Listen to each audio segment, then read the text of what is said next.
On behalf of His All-Holiness, Ecumenical Patriarch Bartholomew, I have the great pleasure of welcoming everyone to our fourth Halki Summit, our distinguished speakers, and our beloved viewers from all over the world. We have over 1,100 registrations. Many are on this Zoom webinar. Many others are watching on the Patriarchate's Facebook, and most of our brothers and sisters in Europe are waiting for the recording. In case you're wondering, because of COVID-19, we're actually not meeting on the island of Halki, where so many of the environmental gatherings of the Ecumenical Patriarchate have taken place over the last 25 years.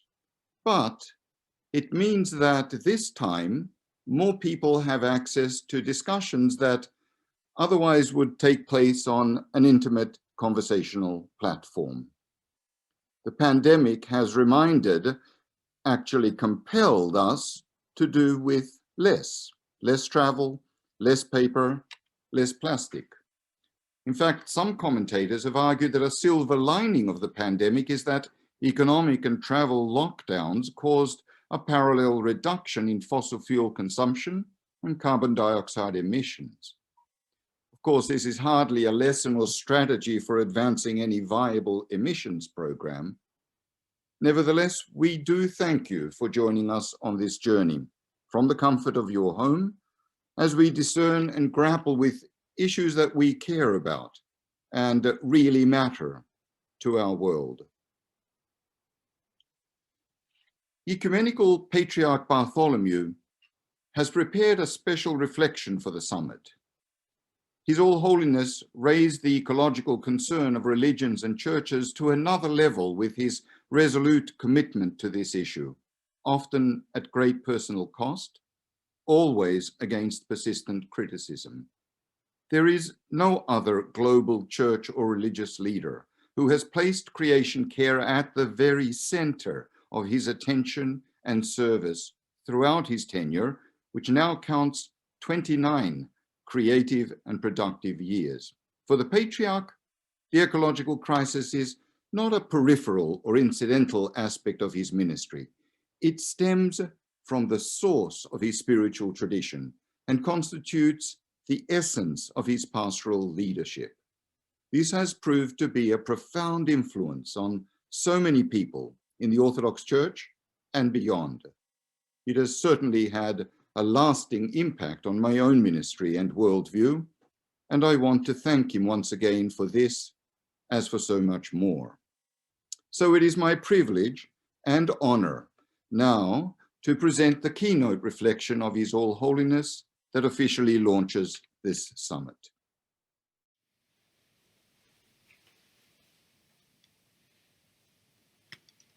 Beloved friends and dear listeners, distinguished speakers, guests, and participants.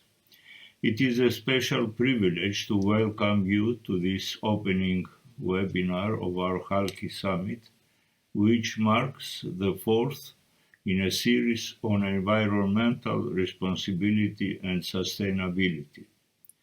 These summits follow a long tradition of almost 3 decades. They are named after the island of Halki, just a short ferry ride from Istanbul, Turkey, the site of great importance for the Ecumenical Patriarchate, since on the top of the hill of this island, known as the Hill of Hope, is located the historic and magnificent edifice of the Patriarchal School of Theology, which has remained silent for exactly 50 years since the end of the academic year of 1970-71. But this year, and this particular summit, is unusual in many ways, not least because of the painful impact of the COVID-19 on people's lives and interactions. This is why we wanted to dedicate a series of discussions to the relationship and connections between the pandemic and climate change. We are particularly honored by the presence of eminent leaders, thinkers, and experts, all of whom share the same vision and the same purpose, the same prayer and the same promise, namely the healing of vulnerable human lives and the wounded planet. Our efforts over the last 3 decades have focused on promoting conversation and cooperation among all faiths and all disciplines in an effort to contribute to awareness and change with regard to the ecological crisis. The Halki Summits have proved a vital step in this dialogue and partnership. We are convinced that any real hope of reversing climate change requires a radical transformation of the way we perceive and treat the world. However, part of the problem lies in our unwillingness to make sacrifices for the sake of others and the earth. We are called to distinguish between what we want and what we need, or more importantly, what the world needs first and foremost. We must be ready for costly surrender and sacrifice. As the prophet David says in the book of Samuel, I will not offer to the Lord my God a sacrifice that costs me nothing. Such sacrifice is a fundamental religious and spiritual value. It is also a fundamental moral and existential principle. At the same time, very much like the climate crisis, COVID-19 has also taught us the priceless lesson of the importance of listening to and learning from one another, or being humble enough to care for and share with one another, of loving our neighbor as ourselves, so that all may have life and life in abundance.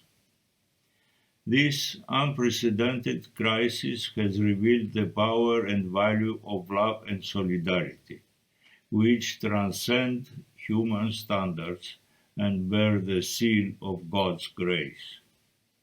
The pandemic has reminded us that the world is larger than our individual concerns and ambitions, larger than our church and faith communities, and larger than our political powers and national interests.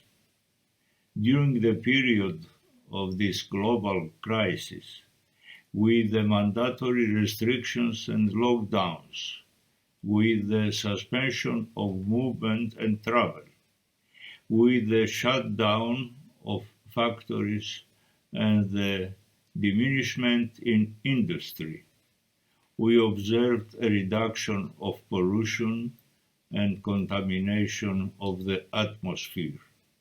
We were reminded that there can be no genuine progress that is founded on the destruction of the natural environment. Moreover, it became apparent in recent studies that humanity's persistent and excessive intrusion into nature, with the vast illegal wildlife trafficking and the destruction of the natural ecosystems through deforestation, urbanization, intensive farming, and through the dispersion of chemical contaminants, as well as globalization and increased interconnectivity, are responsible for the quick spread of contagious diseases and viruses from animal to animal, including man. It is no coincidence that the rise of wildlife-borne diseases has occurred alongside increasing human encroachment on natural world and rapidly changing climate. The pandemic is not an act of revenge by God, but it is a desperate call to a much more respectful approach to nature by all of us. We pray above all that the God of love and mercy, creator of heaven and earth, maker of all things visible and invisible, physician of our souls and bodies, will give rest to those who have lost their lives, strengthen the sick in their suffering, console their family and relatives, and support the selfless service of health care and essential workers. This time will soon pass. The pandemic will gradually subside. God will heal all wounds. Spring is already in the air. May all of us emerge having discovered a dimension of depth in all things, having experienced a good transformation, and having appreciated the value of the divine gifts of life and health, as well as of sacrifice and solidarity. We sincerely hope that the Halki Summit IV deliberations and discussions will unfold fresh and fruitful ways of informing and working with one another. Whether you are participating live or listening to a recording, we pray that all of you will be inspired to initiate new and vital ways for a genuine conversion of hearts and minds. May God bless you all.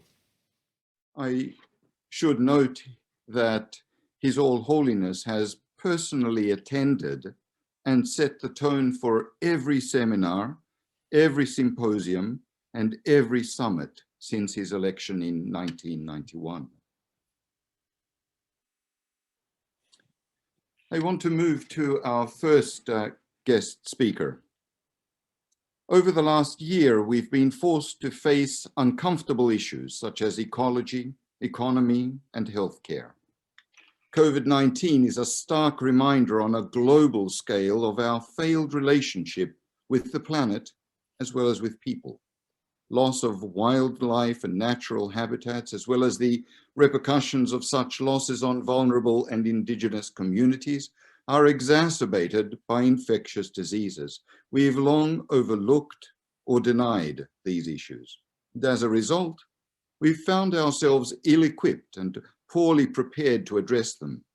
So what does climate change teach us about the novel coronavirus? And how does this coronavirus affect climate change, or economics, or healthcare? What have we learned, and what have we yet to learn about this pandemic, or about how the socio-economic, as well as the ecological and even political impacts can be mitigated? Dr. Jeffrey Sachs is a world-renowned economist and innovative educator, as well as a global leader in sustainable development.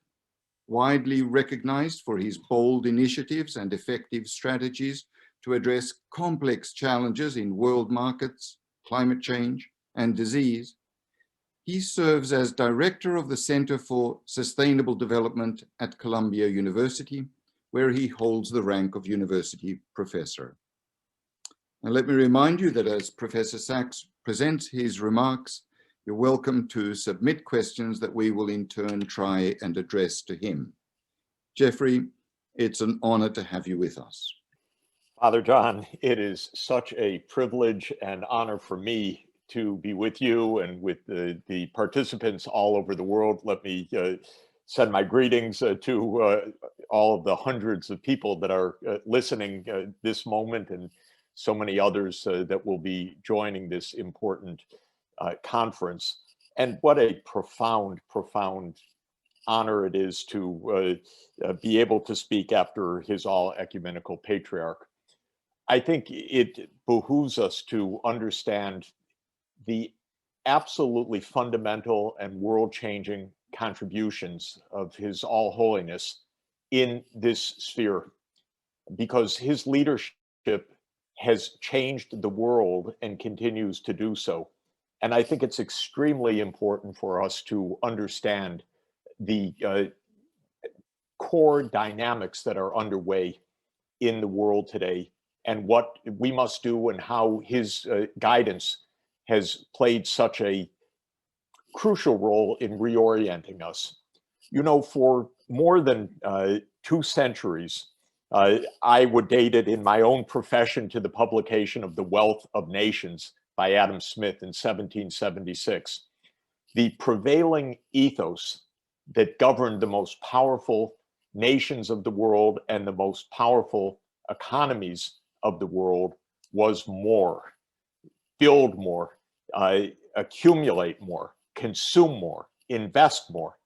And wealth, as in the title of Adam Smith's book, which is a great book in many ways, but the idea of wealth as being at the center of the human objectives really shaped the ethics and the dynamics of our politics and our economic life for the 2 centuries plus since the start of the Industrial Revolution. Now we know that while there have been positive developments, to be sure, from many of the innovative forces, the science and technology that were unleashed by the Industrial Revolution and afterwards, we know starkly, absolutely directly, that wealth cannot be our endpoint. It is not our summum bonum. And if we follow wealth as our command and as our value, we will end up in self-destruction, destruction of the creation. We are therefore in the midst of a fundamental need and a fundamental reality of value change. The values that propelled the Industrial Revolution, that gave rise to modern global capitalism, will not make us safe, will not produce the well-being that we desperately need and long for and pray for our children and for future generations. So we are in the midst of a fundamental change of values, from the wealth of nations to the well-being of nations. Not to lose some of the advantages of an advanced economy, because after all, with nearly 8 billion people on the planet, we must have sophisticated technologies and systems so that people can have the safety and quality of life that they need. But we cannot go on with the values of the past. And here is the first place that His All-Holiness has played such a profound contribution to the world. Because as you noted, more than 30 years ago, from the very start of his patriarchate and his support for the Orthodox Church, he has been a fundamental promoter of the environmental values that we need for our survival. And the Orthodox Church established these environmental objectives first among the world's great religions by saying we must have a value change. And that was 3 years before the Earth Summit in Rio.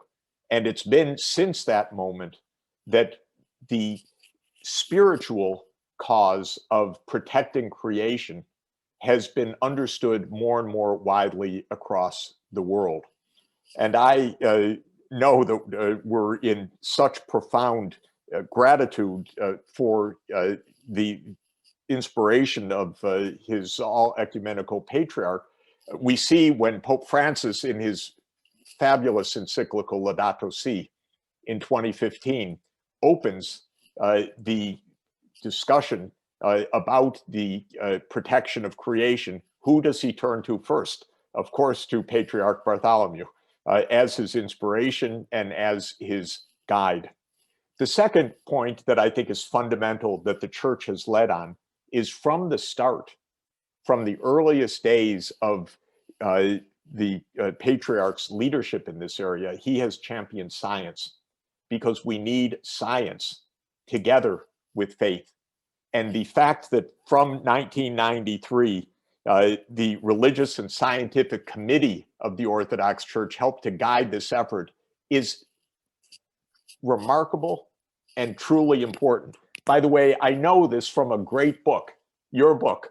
So I have learned the history of this, and I really recommend it. This is not a sales pitch. It's just a fabulous biography of Bartholomew that Archdeacon John has written. It's lovely, but it tells the history of the environmentalism.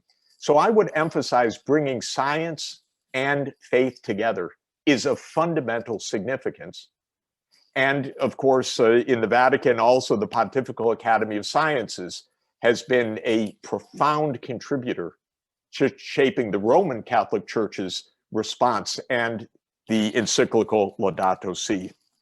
The third point that I would express in gratitude to his all-ecumenical patriarch is the ecumenism from the start of this cause, because from the very beginning, while the Orthodox Church led this, it brought in the other faiths.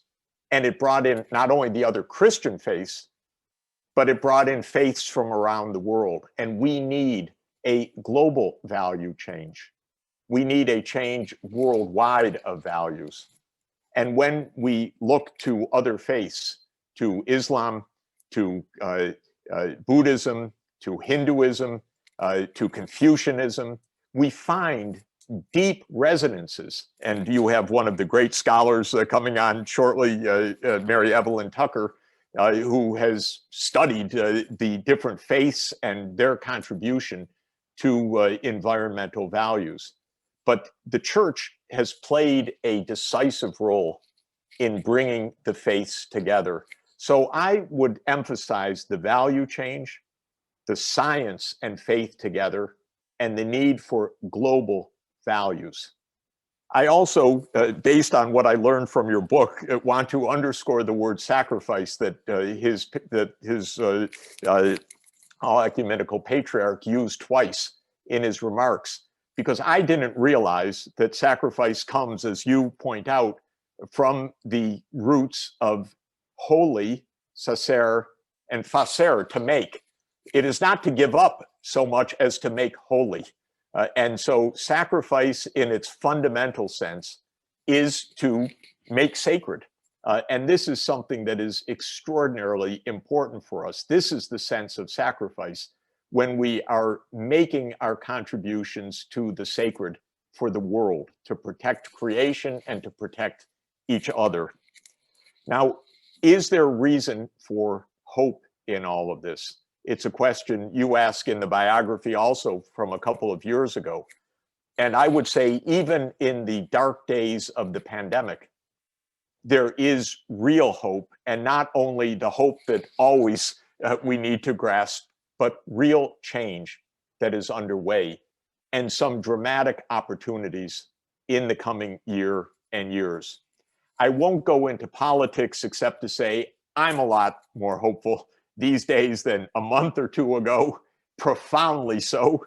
And I think that every day when we see the new executive orders as today, fighting racism, trying to unroot systemic racism, we are given hope that decency is back and that we can now move forward.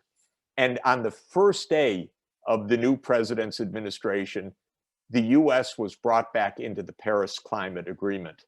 How odd and how distressing that in an agreement of all 193 UN member states to fight climate change, and an agreement in which the Patriarch and Pope Francis played such a role in moving all nations to a unanimous declaration of purpose. One nation had pulled out, the United States, in the last 4 years, but we are back.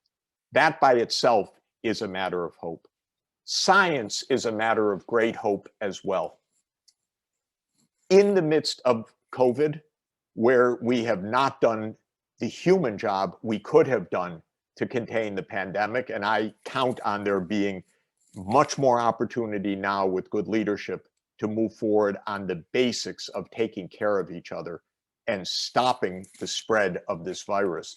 We have also seen the dramatic power of modern science, which should give us hope, because what used to take 15 or 20 years, if we were lucky, to get an effective vaccine has been brought about through advanced science in a matter of months. Nobody knew it could be done, but it's a measure of how powerful our tools are now, if we use them in the right direction. Technology misapplied is extraordinarily destructive. Technology properly applied can be extraordinarily constructive in problem solving. And when it comes to the environment, the technologies for zero carbon energy, for electric vehicles, for wind power, solar power, for changing the energy system to be safe for humanity, to changing the farm system to be safe and sustainable, is with us already. This is a matter for real hope. The more knowledgeable one is about science, of course, the more one is aware of the risks, but also of the opportunities.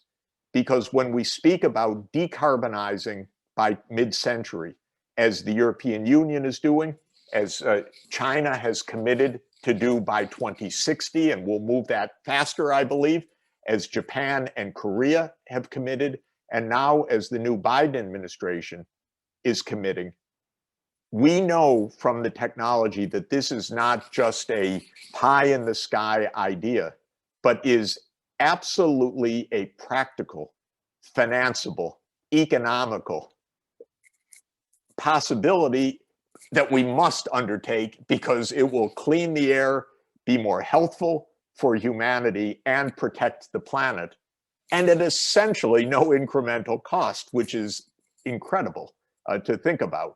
But that's how good our technologies are. And this is another reason for hope. 2021 can be a great turning point. And this I want to conclude on.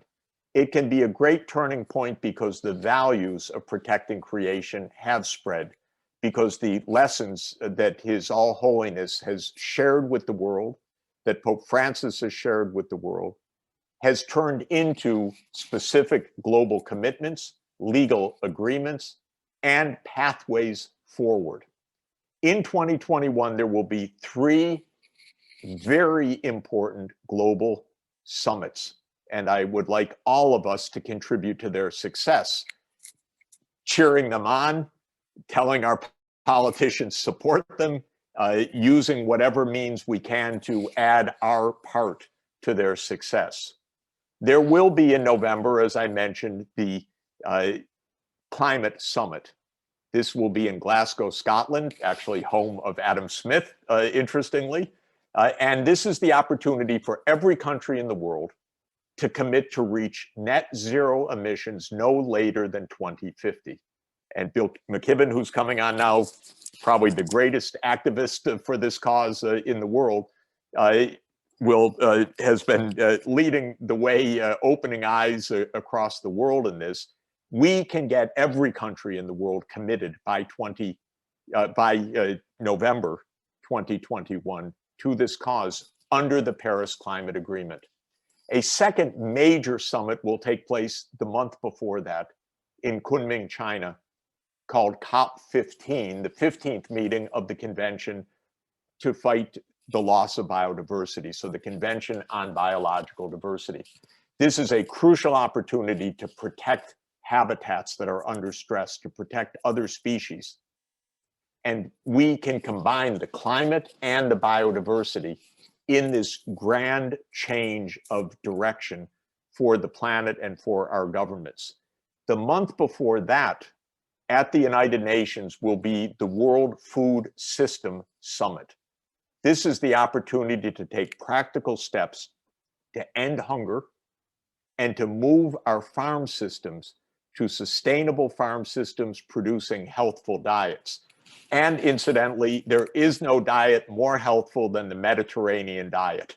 And so Halki comes back there as well, because the farm systems, which have been there for thousands of years, and the diet, which gives people some of the longest life expectancy in the world, is also an environmentally sound diet, a well-balanced diet, living in a sustainable way from nature. And we have to move away from our fast foods to the sustainable diets. And that's the purpose of the September summit.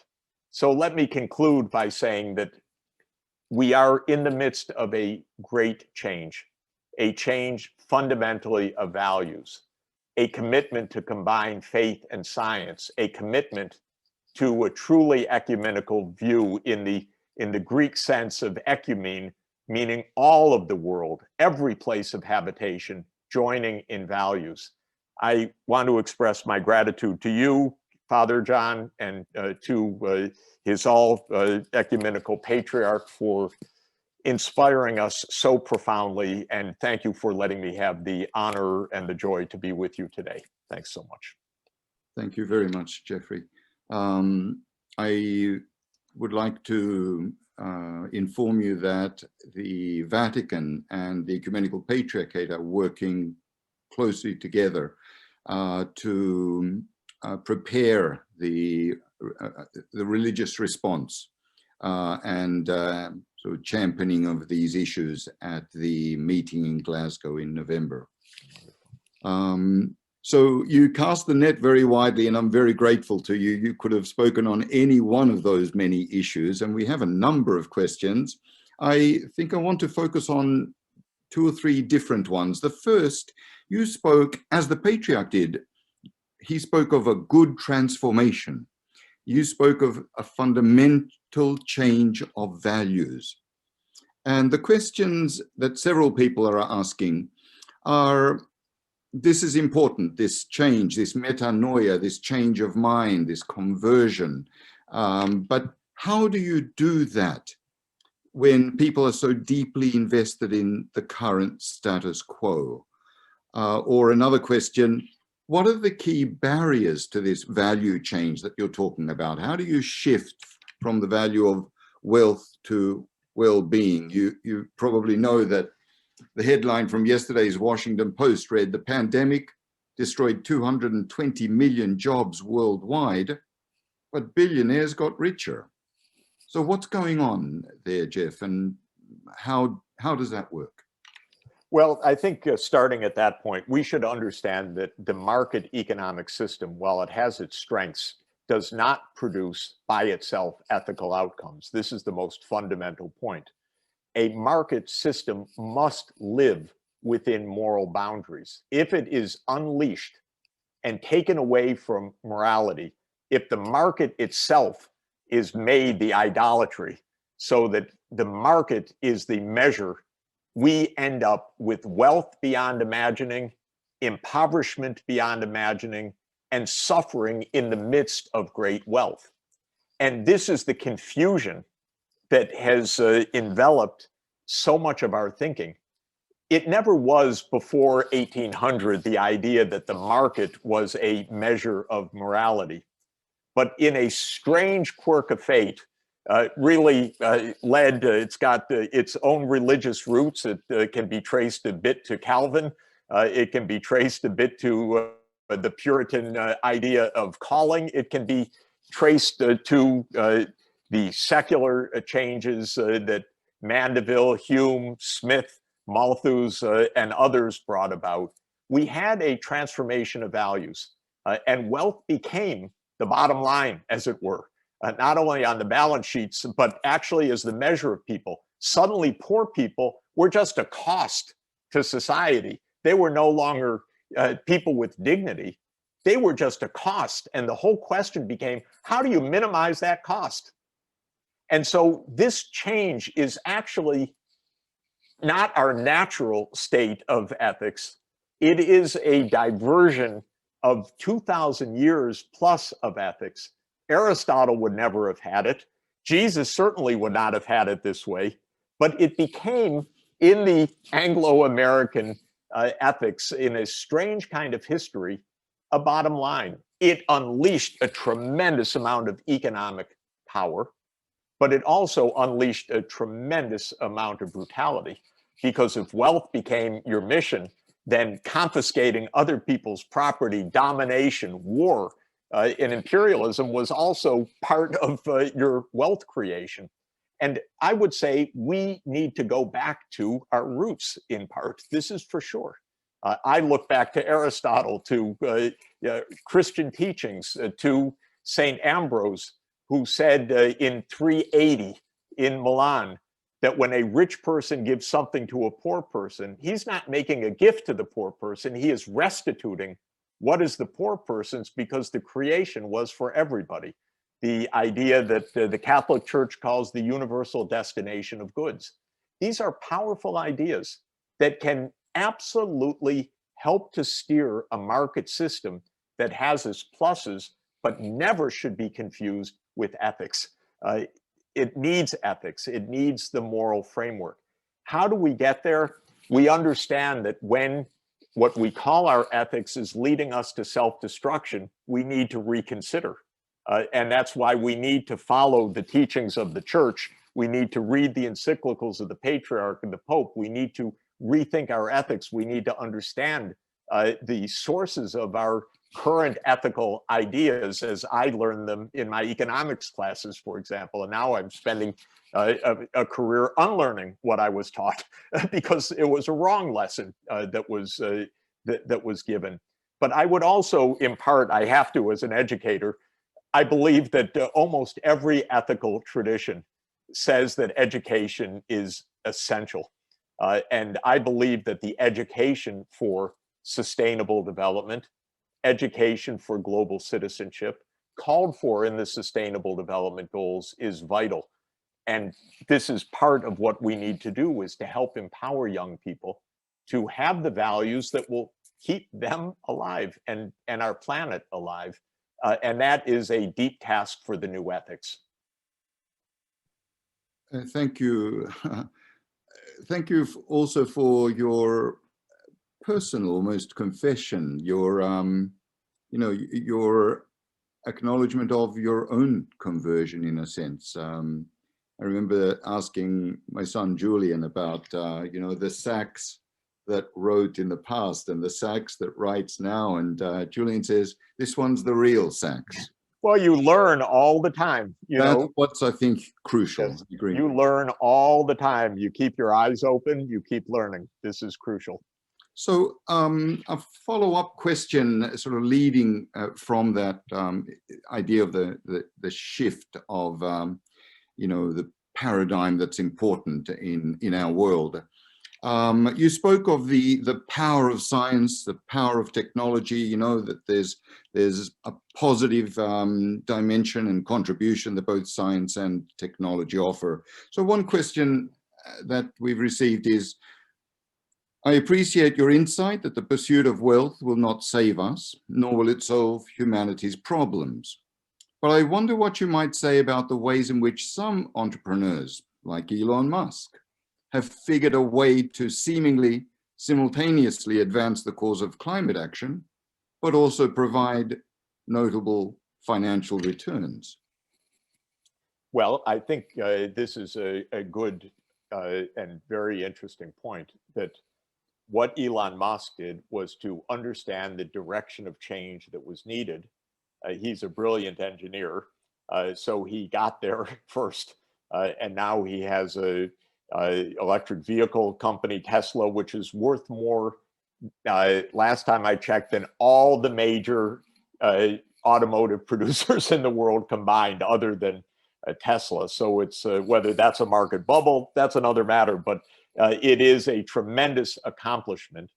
And in general, business leaders who resist this change end up losing a lot. And it's interesting, Bill McKibben, who will be on in a moment, led the divestment movement. And 10 years ago, he said, we need to have major wealth holders like universities divest. And the universities said, oh, well, that's all fine and good. We understand, but we're serious people. We have to manage our wealth. And so the students don't really understand. Serious people need to have a diversified portfolio and so on. If you had listened to Bill 10 years ago, these portfolios would be worth a lot more than they're worth right now, because the worst returns in the market were in oil and gas, not to mention coal, which all went bankrupt.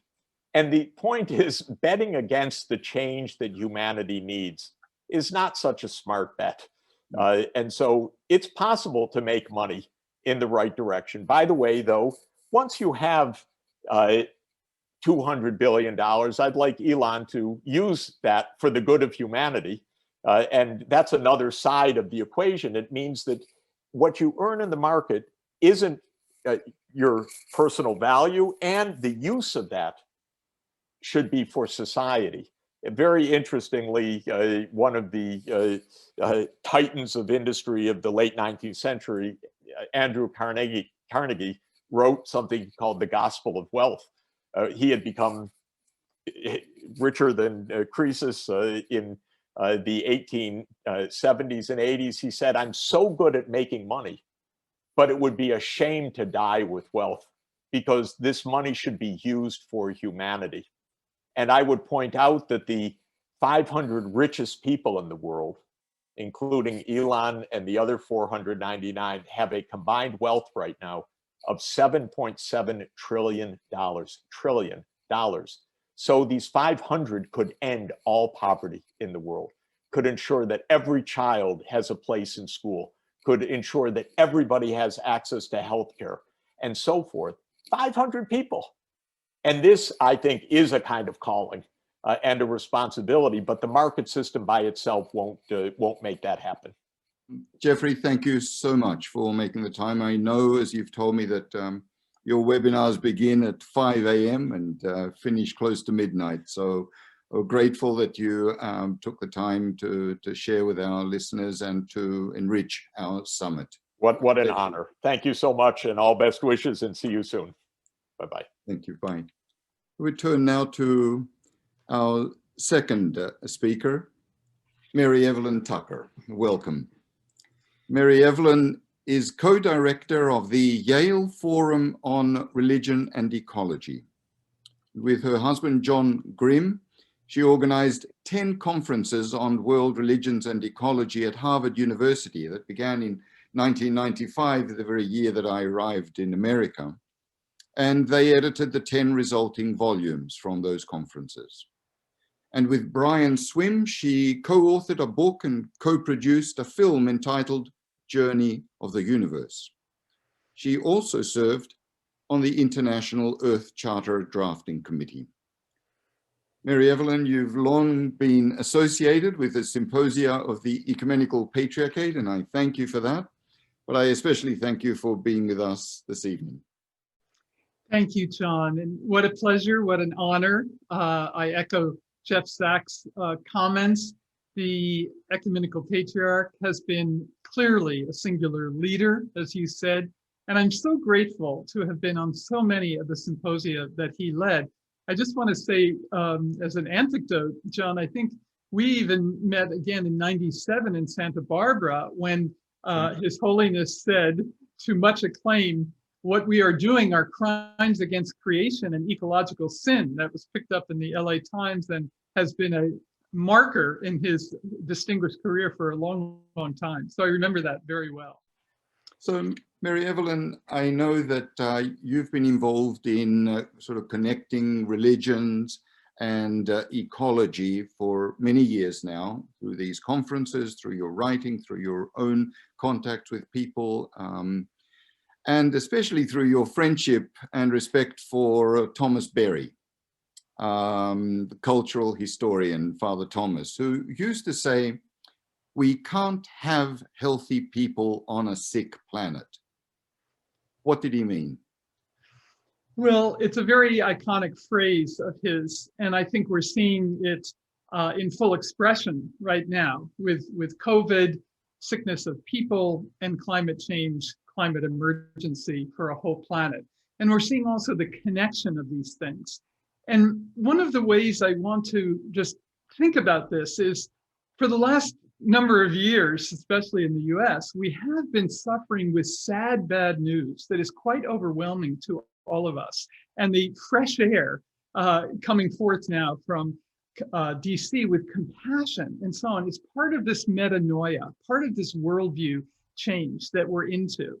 And I just want to say something about, from when the Patriarch started this in '95, if we move 20 years forward to 2005, and we think of the Millennia Ecosystems Assessment Report, and that began by saying the last 50 years have created the largest loss and destruction of ecosystems in all of human history.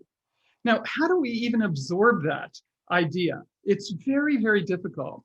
And I want to take two other examples of this healthy people, healthy planet interweaving, and to say the two key ideas have come forth in more recent years. One is tipping points 15 years ago from Joachim Schulhuber of the Potsdam Research Institute for Climate Impact. And what he was trying to do was identify these tipping points. And the tipping points are actually, let's think of them in a couple of ways, because there's another model here for planetary boundaries by Joachim Rockström, who headed up the Stockholm Resilience Institute and now heads up the Potsdam Institute. Let me just read these so-called facts, okay, from planetary boundaries, for example.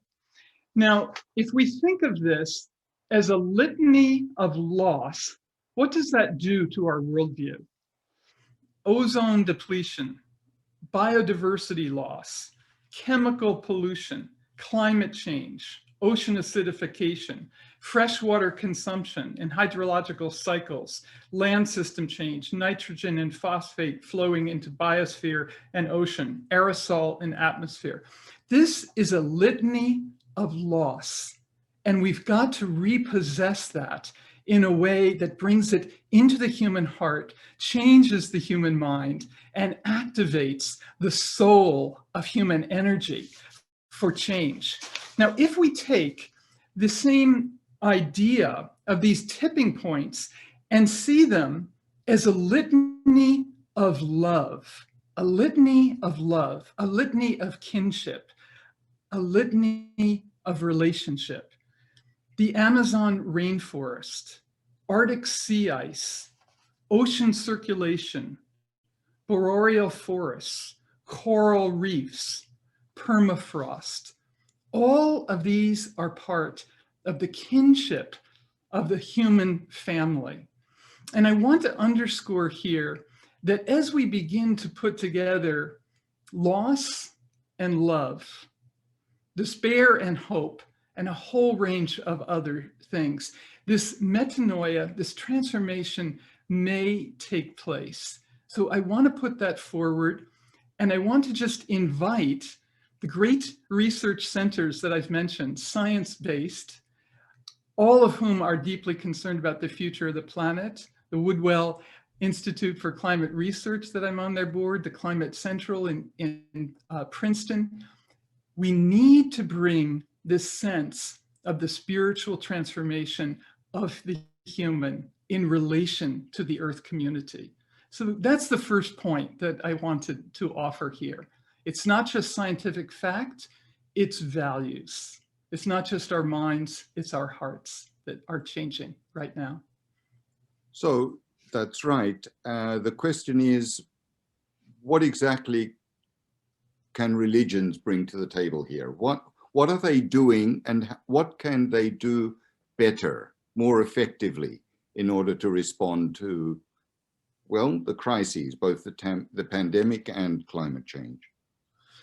Well, religions, of course, have many practical things they are doing and will continue to do. They're very good at relief, at disaster relief, at aid, and so on. And they're doing that for climate weather-related disasters, floods and hurricanes, and certainly for the healthcare system that is very much supported by religious communities and so on. So all kinds of aid and relief is there. I would certainly pick up on the extraordinary work that Bill McKibben has done, good friend for so many years. And, you know, the divestment, the idea of socially responsible investment actually began with religious communities who said, we don't want our pension funds in war, weapons, or in tobacco, et cetera. So they were some of the first to do this. And I believe Bill's extraordinary vision about this against great odds, 14 trillion, I believe it is at now, divestment around the world in New York pension fund and on. And we're hoping Yale and Harvard will get up to speed on this issue. But a good percentage of that, I don't know if it's 25%, but is religious communities who've done that, the Pope and divesting at the Vatican. So there's practical things that they can do and that they are doing. Wangari Maathai was very much influenced by Thomas Berry, hugely inspired by him and her Greenbelt movement, with both her Christian background and her African roots of planting trees that many religious communities are picking up on, and food, agriculture, all these kinds of things. On our website for the Forum on Religion and Ecology, we have many practical, what are called engaged projects all over the world, healing the Earth community. So that's part of it.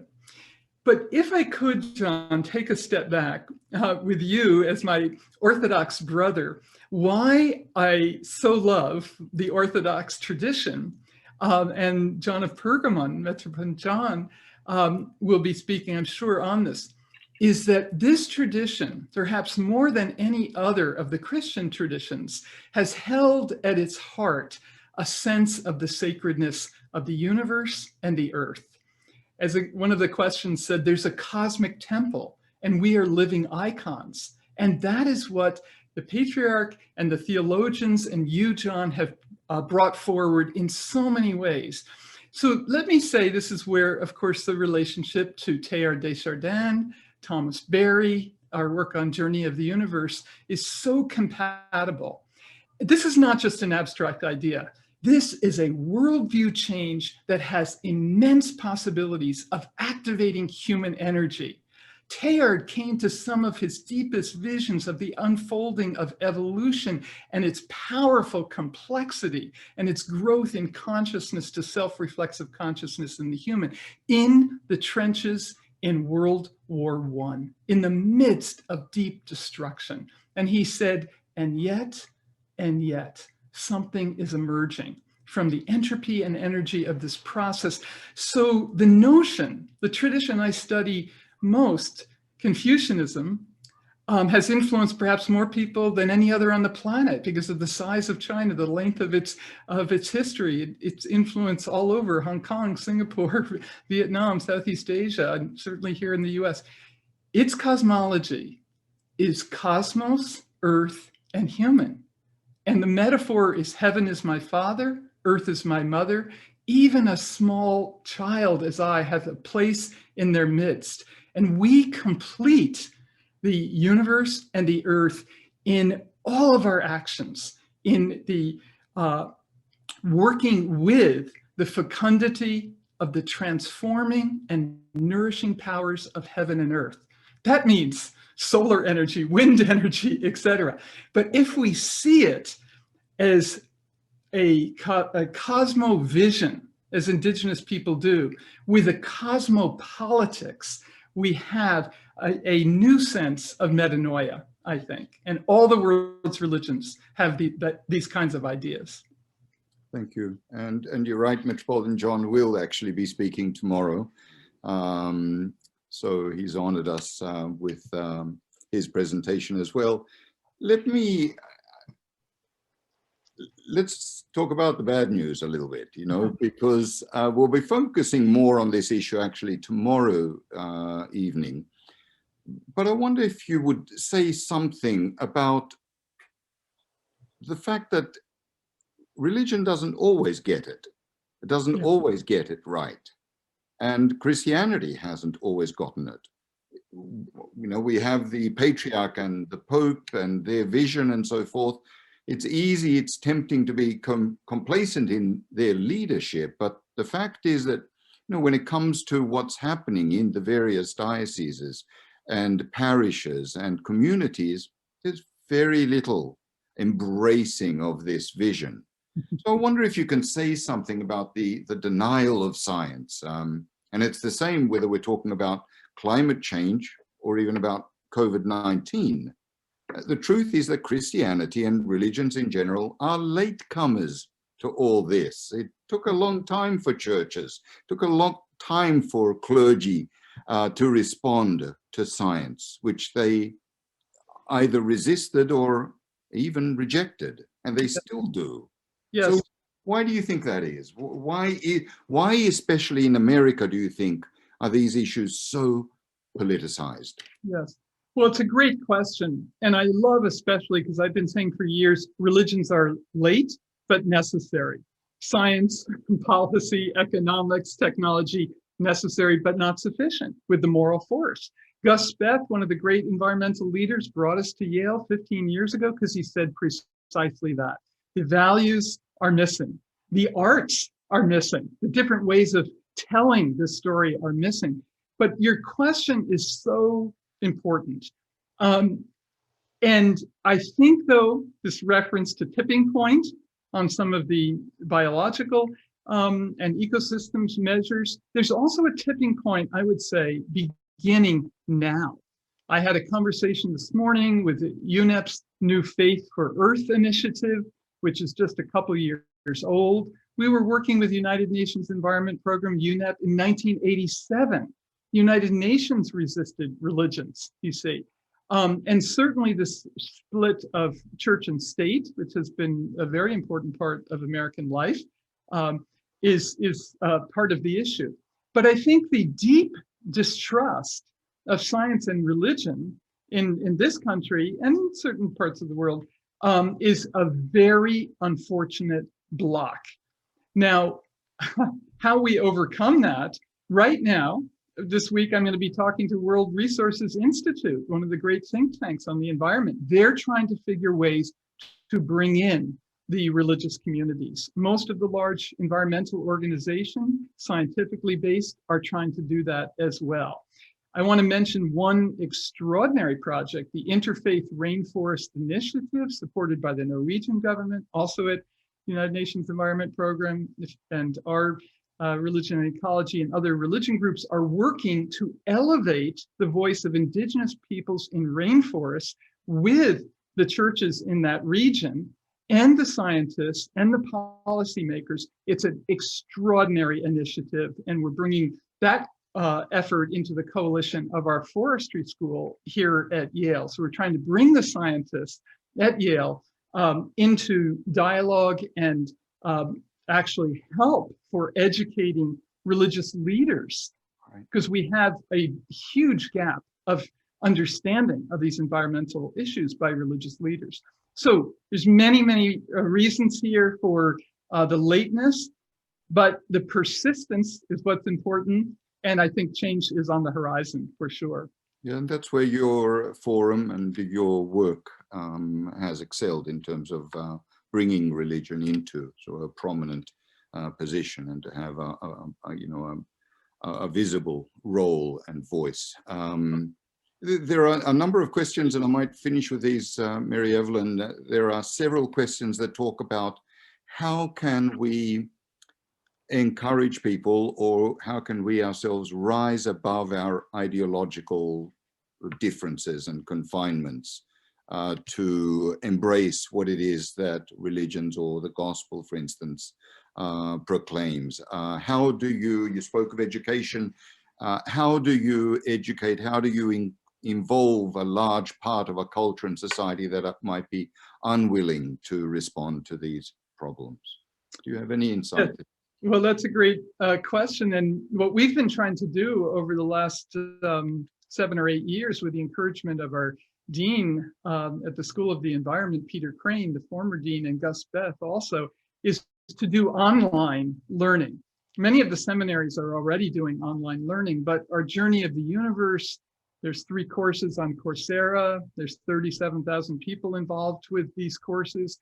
And what John and I are preparing now are 5 courses on the world's religions, Western religions, South Asian religions, East Asian religions, indigenous religions, and an introduction that will help highlight what it is that the religions can contribute in terms of their theology and practices. And the exciting thing is this is exploding from 25 years ago. We just spent 2 hours this afternoon working on the Western religions class, and there's so much. Our assistants keep saying you have to cut it back. But let me just respond briefly to this issue of difference. And we like to say, as Thomas Berry said, we celebrate difference among and between the different world religions, but we do want to bring them together for the future of the planet. Is this not for the future of all generations? And why the youth movement is so important in confronting us with the silo of our comfortableness, so to speak, of a conviction that future generations are not warranting ethical concern. The Juliana case is saying this, etc. Our students are begging for this. That is one of the most important things that will say, religions come together. Religions come together for the sake of this beautiful and sacred planet. I'm glad you mentioned the role and the vision of the younger generation, and it's not patronizing, but the reality is that they're the ones pushing, even in new program and push that we're realizing in the Greek Orthodox Archdiocese of America. It's the young adults, it's the young men, young women that are pushing us to do more and to get this into our parishes and communities. It's Bill McKibben that said to us, we may be the first generation ever to leave the world a worse place for the generations to come. So Mary Evelyn, thank you so much for your time and your contribution. Can I say one very quick thing? Because it's really a handover to Bill, one of our favorite people, the great activist and writer. And that is that I think why this moment is so precious and important is with the Pope's encyclical Laudato Si, with his deep friendship of the Patriarch, that eco-justice is coming into visibility. Ecology, justice, people and planet. This is the way of the future. And that's something that Bill McKibben has had his whole life long. But it's a very important synergy that's coming into visibility and into action. Thank you. Thanks. Thank you, Mary Evelyn. Bill, welcome. It's nice to see your face. And again, I'm very grateful for the fact that you're always generous, always so gracious with your time. I know that you have so much going on. You're so wanted in so many areas, both scholarly and generally in the community, young people, older people. So I'm grateful for your presence here. Bill McKibben is founder of the Grassroots Climate Campaign, or one of the founders, 350.org. And he's also the Schumann Distinguished Professor in Residence at Middlebury College in Vermont. In 2014, he received the Right Livelihood Prize, sometimes called the Alternative Nobel. He's the author of numerous books. 30 years ago, he published the first book ever on global climate change for a broader audience, entitled The End of Nature. That's why Jeffrey Sachs said, if you had listened to Bill many years ago. Bill, you have been a prophetic and inspirational leader on these issues, on climate change in particular, and for getting climate change into the broader society. Thank you for taking the time to address our summit. Well, Father John, what a pleasure to be with you. And what a pleasure to be here at this virtual summit, in part because it brings back such good memories of being at the physical version of this some years ago. I won't soon forget the beauty of Halki or the pleasure of meeting His All-Holiness, And by the way, what a pleasure to see him looking hale and hearty. Yes. And the pleasure also of being there at that summit with Jim Hansen, our greatest climate scientist that the world has created, and the wonderful Jane Goodall, reminding us that when we talk about the world, we need to talk about all creation. And so let me try and return for a minute to the topic at hand, the lessons that the COVID year, which we pray we're coming out of. I just found out this afternoon that my mother will get vaccinated next week, and I felt the weight of things lifting off my shoulders in a very profound way, which we pray we're coming out of, and we pray also that we might have actually, for once in human history, managed to learn something from. And if you ask me, there are several fascinating lessons that come at us. The first, and the first two really are, about reality, because God created a tangible, real, material, beautiful world whose rules we need to take seriously and think about. So the very first lesson I think that's really important just to get across is the idea that physical reality actually is real. I've spent 30 years, as you say, trying to persuade people that physics and chemistry aren't inclined to negotiate or compromise, that they're going to do what they do, and hence our job is to obey the limits that they set. The COVID microbe definitely proved the same thing about biology. It didn't matter what we thought, or what we wanted. The microbes said, wear a mask and stand 6 feet apart. And the microbe was in charge, and people who didn't do those things caused great problems for themselves and for society. So that notion that physical reality is real is a very easy thing for us to forget, since we live lives primarily behind screens and wander away from the corporeal, material reality of the world around us. It's, of course, one of the reasons that both Orthodox theology and Orthodox practice is of such interest, because of its deep connection to actual stuff, the actual stuff of the world. Second lesson that seems important to me, and maybe hard sometimes for the religious mindset to fully take in, is that physical reality often instructs us to move quickly on things, not to move at the glacial pace that's most comfortable for us politically or personally or financially or theologically or anything else, but to move fast. So yesterday marked the 1-year anniversary of the first COVID case in the United States, where I live.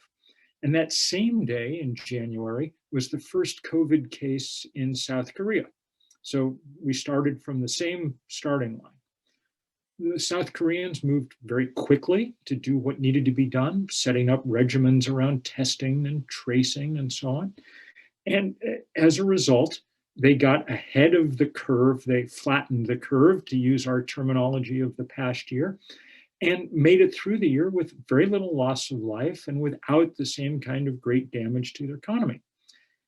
In my country, above all countries, we decided to pretend that it wasn't, that we could take our time, that nothing very bad was going on, that we had all the, and so we wasted February and much of March. And that was enough to give the virus a foothold. And of course, now we have an enormous stack of dead bodies and a ruined economy and an immense amount of grief and sadness. If you think about climate change, February and March represent the last 30 years, a period of time when we had a profound warning from the scientific world about what was going on, but which, for reasons of convenience, we chose not to act on. And as a result, we got way, way behind the curve. And now, unfortunately, we have to act with enormous speed to catch up. The Intergovernmental Panel on Climate Change, our scientific authority on these matters, has told us that by 2030, we need to have fundamentally transformed our energy system. And they defined fundamental transformation as cutting emissions in half. That's a very tall order in 10 years. It means reductions each year akin to what we saw in this past year with the pandemic. But of course, that's not a good way to cut emissions in the first place. And it's not like they're going to keep going down year after. That leads us to the third important lesson, it seems to me, which may be the most important, which is all about human solidarity. If you think about it, one of the interesting things about what happened in the pandemic was not that emissions went down. Of course they would go down. We stopped driving and flying and commuting to work and so on and so forth. What was interesting really was how little they went down, only about 10% or so, which is a reminder that we can get done some of what we need to get done by individual changes in our lives, but really most of the work is going to have to get done by changing much more basic things about the guts of our various systems. And I think the way to think about this work is under this rubric of human solidarity.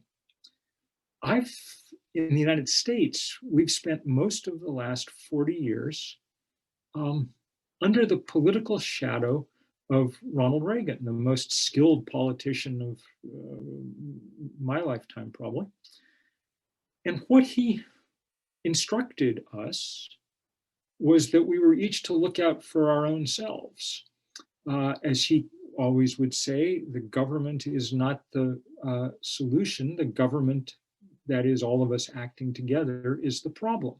His most famous laugh line in speech after speech after speech was, the 9 scariest words in the English language are, I'm from the government and I'm here to help.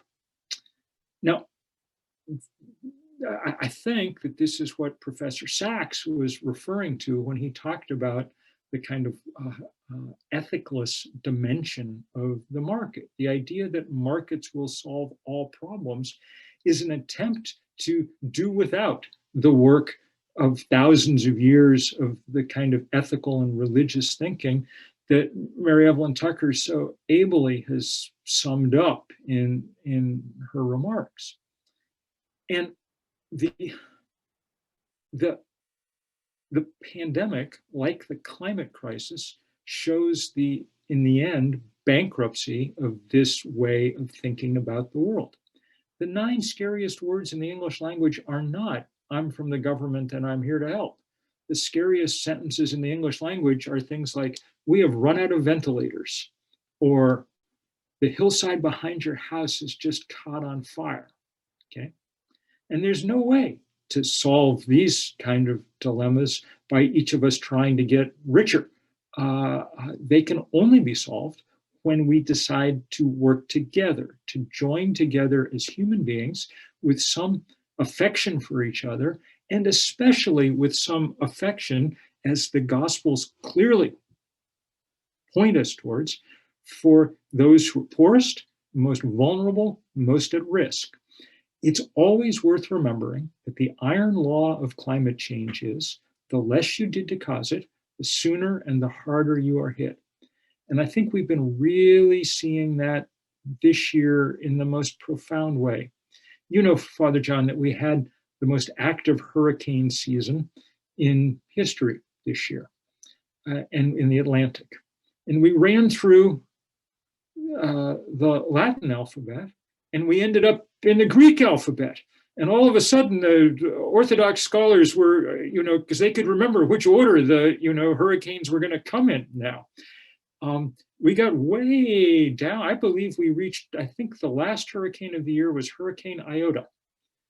And the last 2 hurricanes of the year, big hurricanes, Category 4, Category 5 storms, hit in Central America. They hit about the same place, about 10 miles apart, about 10 days apart. And they did devastating damage to Nicaragua and Honduras. The early estimates are that the damage from these two hurricanes in Honduras was equivalent to 40% of the country's gross domestic product. By contrast, the worst disaster in American history, Hurricane Katrina, which was a horrible disaster, did damage equivalent to about 1% of our GDP. So here are the things to think about. Nobody in Honduras did anything to cause climate change. They're negligible users of fossil fuel. And yet the damage that they have suffered is astonishing. I talked with a journalist who had been down there, and she was describing a woman that she'd interviewed whose job had been collecting trash, and she had 2 horses to help pull her cart. Well, when this journalist found her, she was living with her 2 children under a bridge because their house had been destroyed, and both her horses had drowned. So now she was collecting trash and pulling the cart by herself, and will be for many years until she raises the money to buy a horse again. That's what climate change looks like from the bottom. And one can be confident, I'm almost sure, that tens of thousands, maybe more, of Hondurans and Nicaraguans will be on the move because they have no choice, because their homes and farms are gone. And there is a certain kind of poetic justice in the fact that they'll be headed north towards the countries that actually did cause climate change. And we will need to figure out how to expand our ethic of solidarity to include them, to include what the UN says may be 1 billion climate refugees in the time ahead. So our job is, of course, to work as hard as we can, as fast as we can, to stave off as much environmental devastation as we can. And then our job, as always, is to take care of the people whose suffering we no longer can prevent, and to take care of them in a way that establishes that perhaps we've learned something from these past years, that we're not any longer going to abandon people to the vicissitudes of the market, that we're going to understand that the lessons that you and the Patriarch and Dr. Tucker and others have been talking about throughout this summit actually have profound and practical meaning in the world that we inhabit, that they're not a kind of sideshow for thinking about good thoughts and, once a week excursions into ethics, that they're at the actual center of how we need to live if we are going to survive, and if we are going to survive as moral actors, as human beings with the distinctive characteristics of human beings. All animals have distinctive characteristics, whether it's flight or the ability to swim or run fast. Ours should be the ability to rein ourselves in and the ability to expand our moral imagination. And those are the things we're called to do right now at a moment of great, great peril, and perhaps at least a little hope. Thank you, Bill. You never preach sort of down to people, but you're profoundly theological. You speak of human solidarity, and that's the key, isn't it? That's what church is about. That's what communion is about. So these are basic scriptural and doctrinal sort of tenets of the Christian church. So I want you to flesh out some of the ideas you've already really touched on, but we've got some sort of passionate questions here that are coming through. Really, it's fleshing out this notion of solidarity, the notion that it can't just be us and them.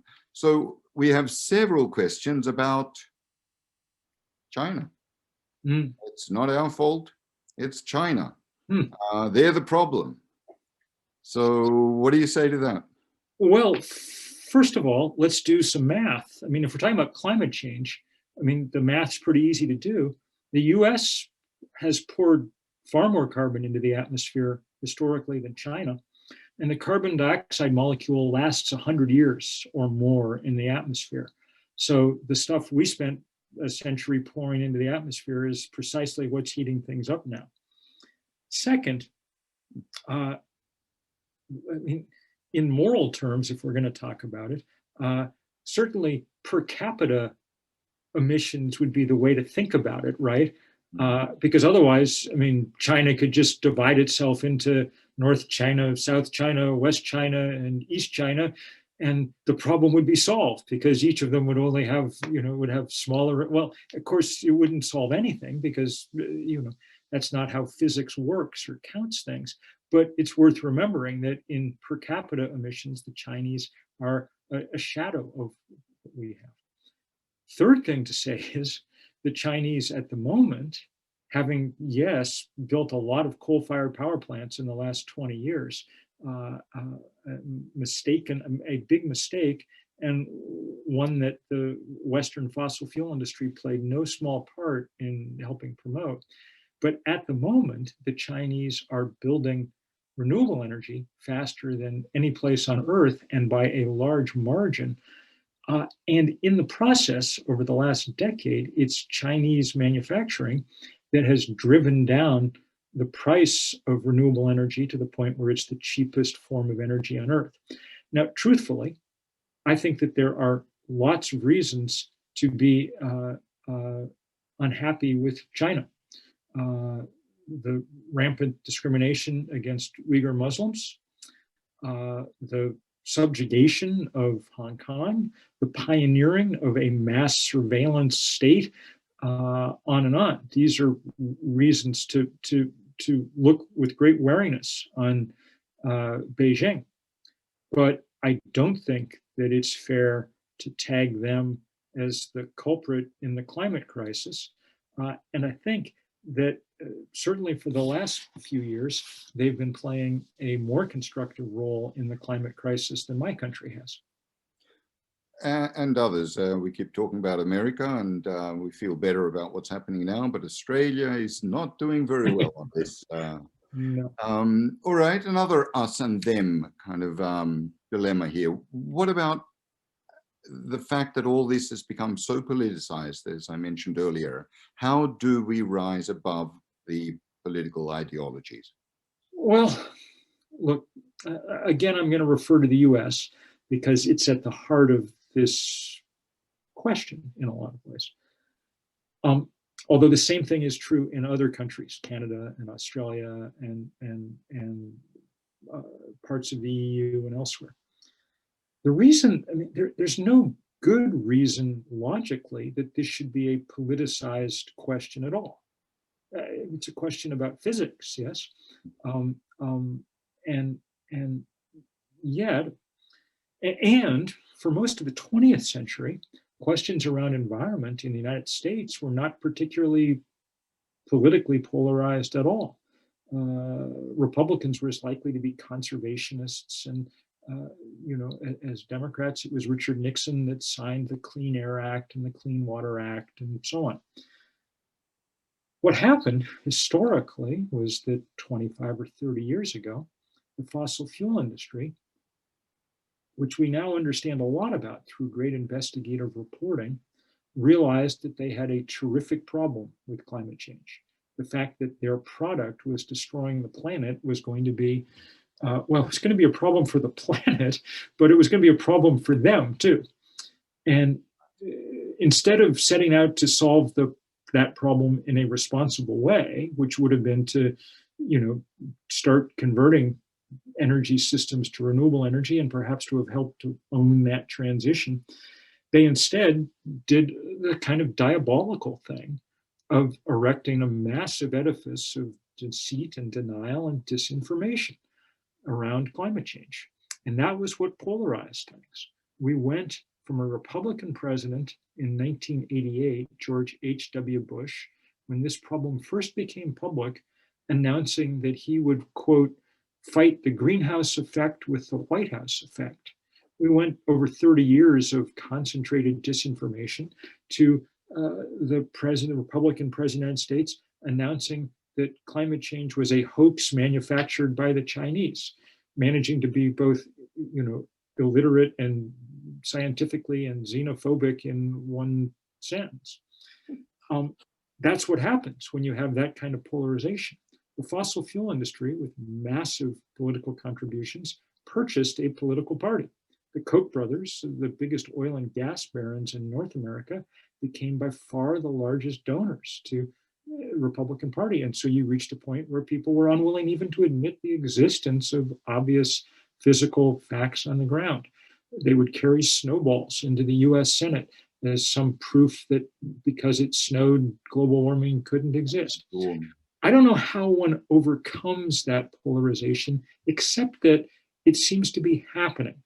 The polling data over the last 5 or 6 years indicates that Americans are, including Republicans, including often conservative Republicans, are very open, much more open than they had been to understanding the threat of climate change and to agreeing on the solutions. There's widespread, and I mean polling at 70, 80% across partisan affiliation, support for government renewable energy programs. Everybody understands, for instance, that solar panels are a good thing. They may understand that for different reasons. I think sometimes that conservatives like the idea of solar panels on their roof because then their home is their castle and they don't have to interact. And, liberals like the groovy power of the sun is, whatever. We can work with that and we should, but we also should not, we need to be honest with ourselves about how we got where we got and what it meant. And that wasted 30 years may turn out to have been the crucial 30 years. We hope that we still have just enough margin to get ourselves out of the worst of this, but there's no question that we are way, way behind precisely because there was a massive industry willing to lie and able to game a gameable political system. So what gives you hope then? I mean, if you can diagnose what's going wrong. I think that there are 3 things that give me hope, maybe. First is the engineers have done an amazing job. God-given brains have done what they're good at. And so now we can generate massive amounts of power from the sun and the wind in theological, I never rose higher in the ecclesial hierarchy than Methodist Sunday school teacher. So you'll forgive this crude theology, but we're now able to replace power from below with power from above. And I anyway consider that a useful thing. Second thing that gives me hope is we've built big movements. And over the last 10 years, that's been a really important part of this work. Human beings are able to stand up to great wealth if they congregate in large enough numbers. And that's why we started work at like 350.org, which became a first iteration of a global movement. And now there are many others. Extinction Rebellion and the Sunrise Movement. And of course, the just magnificent spectacle of Greta Thunberg and 10,000 other Greta Thunbergs in every corner of the earth with 10 million junior high and high school students, their followers, rallying to demand change. That movement building has been incredibly important. And one of the things that it's done is called forth movement power from within all kinds of other institutions, including profoundly religious institutions, and the rise actually finally of a widespread religious environmentalism, which the Patriarch had much to do with, which Dr. Tucker had much to do with. That's been a serious part of the work that's underway. And the third thing I don't know that it's a thing that makes me optimistic exactly, but the thing that allows us to understand what we need to do is simply that, well, that Mother Nature has now reached the point where her demonstration of our peril is extremely obvious. And so, that's the point at which humans are obviously good at putting things off. They're obviously good at ignoring things they don't want to deal with. All of us understand that. We understand about inertia. But eventually, God puts things in front of us that we can no longer ignore. And when that happens, that's the moment we get to make the significant choices, practical and moral, that define who we are and what our societies are like. And as I say, I think what we're going to find out in the next few years is whether our societies retain the capacity for the human solidarity that is required, or whether they've rotted out after 250 years of the pursuit of more that Jeffrey Sachs described. And I think that that's the question. And that's why it is so important that forces like the church are working hard to shore up what is best about our species. Bill, thank you very much. Thanks for saying the same thing for 30 years for people to digest what you're saying. And I'm very grateful for your time this evening as well. Thank you, brother. I want to close this evening. It brings our first webinar to an end, and I'd like to thank all of you for participating. I'd also like to thank my colleagues, Nicholas Anton and Spiridula Fortinis, for their assistance. I hope you'll join us tomorrow for a conversation on a different aspect of COVID-19 and climate change, and that's the relationship, sometimes strained, between religion and science. Thank you and good night.